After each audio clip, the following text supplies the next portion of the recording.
অন্তর্বর্তীকালীন সরকারের উপদেষ্টা হিসেবে নিয়োগপ্রাপ্ত হয়েছেন তাদের দায়িত্ব জ্ঞানহীনতা দেখে আমরা যার পর নাই অবাক। যারা যেই পরিমাণ দায়িত্বজ্ঞানহীনতার পরিচয় দিচ্ছেন, অমানবিকতার পরিচয় দিচ্ছেন, সেটাকে ধিক্কার জানাই। 34 দিন ধরে 150 থেকে 200 মেয়ে প্রেস ক্লাবে অবস্থান করছে। তারা তাদের ঈদ কোরবানি করেছেন, কাঙ্ক্ষিত যে ফলাফল সেটা বের করতে পারেননি। তাদের কাছ থেকে সুরক্ষা দেন এই নারীরা বাংলাদেশের ঢাকার এলিট নারীদের প্রতিনিধিত্ব করেন। তার পক্ষে কোনোভাবেই বোঝা সম্ভব নয় প্রান্তিক লেভেলের নারীদের কি পরিমাণ অসহায়ত্ব আছে। অন্তর্বর্তীকালীন সরকারের উপদেষ্টা হিসেবে নিয়োগপ্রাপ্ত হয়েছেন তাদের দায়িত্ব জ্ঞানহীনতা দেখে আমরা যার পর নাই অবাক। যারা যেই পরিমাণ দায়িত্বজ্ঞানহীনতার পরিচয় দিচ্ছেন, অমানবিকতার পরিচয় দিচ্ছেন, সেটাকে ধিক্কার জানাই। 34 দিন ধরে 150 থেকে 200 মেয়ে প্রেস ক্লাবে অবস্থান করছে। তারা তাদের ঈদ কোরবানি করেছেন, কাঙ্ক্ষিত যে ফলাফল সেটা বের করতে পারেননি।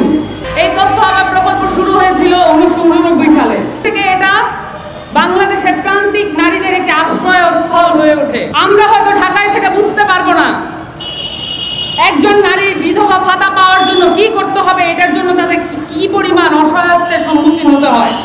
এটা ঢাকায় যারা থাকে সেসব নারীদের পক্ষে বোঝা সম্ভব হবে না।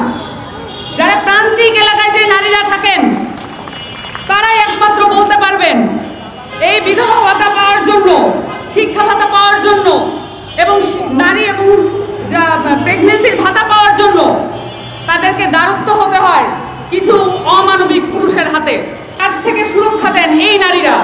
একজন নারী শিক্ষার্থীকে বাংলাদেশে তৈরি করতে রাষ্ট্র এবং প্রত্যেকটি পরিবারে এই নারীরা যে পরিবার থেকে উঠে এসেছেন সেই পরিবারগুলোর অসংখ্য দুঃখ বেদনার ভারাক্রান্ত অবস্থা আছে। সেই ধরনের পরিবার থেকে এরা উঠে এসে তারা নিজের জায়গা করে নিয়েছেন, রাষ্ট্রের একটি দায়িত্ব গ্রহণ করেছেন। তার মাধ্যমে তারা প্রত্যেক মাসে প্রায় 4 থেকে 5 লাখ নারীকে সেবাদান করেছেন। এর মধ্যে অন্তত 2 কোটি নারীকে তারা সুযোগ সুবিধা দিয়েছেন। এখানে তথ্য বা প্রকল্পের যারা নারীরা আছেন তারা অক্লান্ত পরিশ্রম করে প্রমাণ করেছেন যে তারা কোনো আওয়ামী লীগের দোসর নন। তারা এখানে 34 দিন অবস্থান করতে হয়েছে তাদেরকে এই বদনাম ঘোচানোর জন্য। উপদেষ্টা শারমিন মুর্শিদ শুধুমাত্র বাংলাদেশের ঢাকার এলিট নারীদের প্রতিনিধিত্ব করেন। তার পক্ষে কোনোভাবেই বোঝা সম্ভব নয় প্রান্তিক লেভেলের নারীদের কি পরিমাণ অসহায়ত্ব আছে।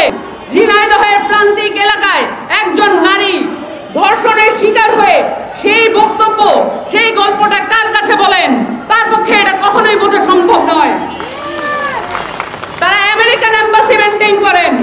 তাদের শুধুমাত্র ইন্টেনশন হচ্ছে ইন্টারন্যাশনাল ব্লক এবং বাংলাদেশের ঢাকার এলিট নারীদেরকে সন্তুষ্ট রাখা।